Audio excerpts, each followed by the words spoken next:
What's happening, folks? Back with another reaction, back with some more of The Adventures and their 1988 album, The Sea of Love. Thank you again to Stuart. And the next track is the intriguingly titled You Don't Have to Cry Anymore, which sounds like reassurance and sympathy, though the phrasing is such that it doesn't indicate someone won't cry or that there's not good reason to, but that they don't have to, meaning there's no necessary compulsion for them to cry. So already it sounds like there's a pre-existing prologue where there is some emotional duress or some problematic situation that the person being addressed might be inclined to weep for. And of course you can cry for reasons other than sadness. You can cry for inspiration or in awe of the beauty or significance of something. But at the same time, I feel like most references to crying in art in general and music specifically are in relation to the melancholy rendering of crying. So yeah, I don't quite know what to expect, but it suggests a pre-existing emotional condition and then the presence of at least two people. So let's see what it is. This is The Adventures. The track is You Don't Have to Cry Anymore, and it's from their 1988 album, The Sea of Love. Hey,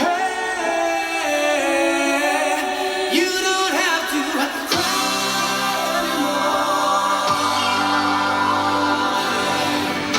I know you think I've done it all. I'm 10 feet tall. Do you still give me for what life's put you through?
epic tune.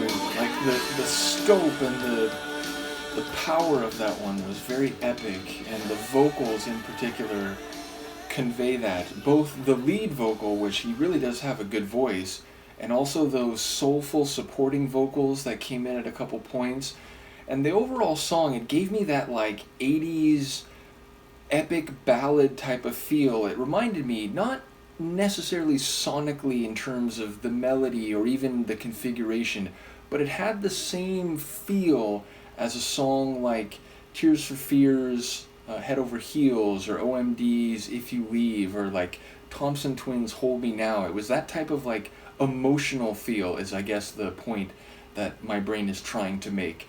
Nevertheless, I feel like the message here is, if the world keeps turning and if you're willing to recognize that it's good to be alive, and if the sun is shining then there's still hope and possibility, then you don't need to cry. And maybe the only thing preventing you from moving beyond the hurt and the crying you're doing is your pride, your bleeding pride, I think the line was. So yeah, I don't know the origin of the hurt, though maybe it's, about heartbreak or emotional pain based on the dissolution of a relationship or something like that. But it feels like the message being conveyed is to, keep your chin up, look at the sun coming up, recognize that there's new possibilities, new beginnings to be had. And if you can do that, then you'll realize you don't have to cry anymore and you can move on. So it sounds encouraging and supportive and almost philosophical in terms of the message being given to the person being addressed, that whatever's going on in your life, if you're still alive, if the world is still turning, then by definition there's a chance to change, there's a chance to create something new, and you don't have to cry over what has happened and what you can move past. So maybe I'm missing some details here, maybe that's actually not the message, but that's what came across on a first listen. And yeah, the vocals really stood out as much as anything else, but also the big percussion, which again, it just has this power ballad feel to it. So I really enjoyed it. Let me know what you think, and I'll see you for the next one. Peace.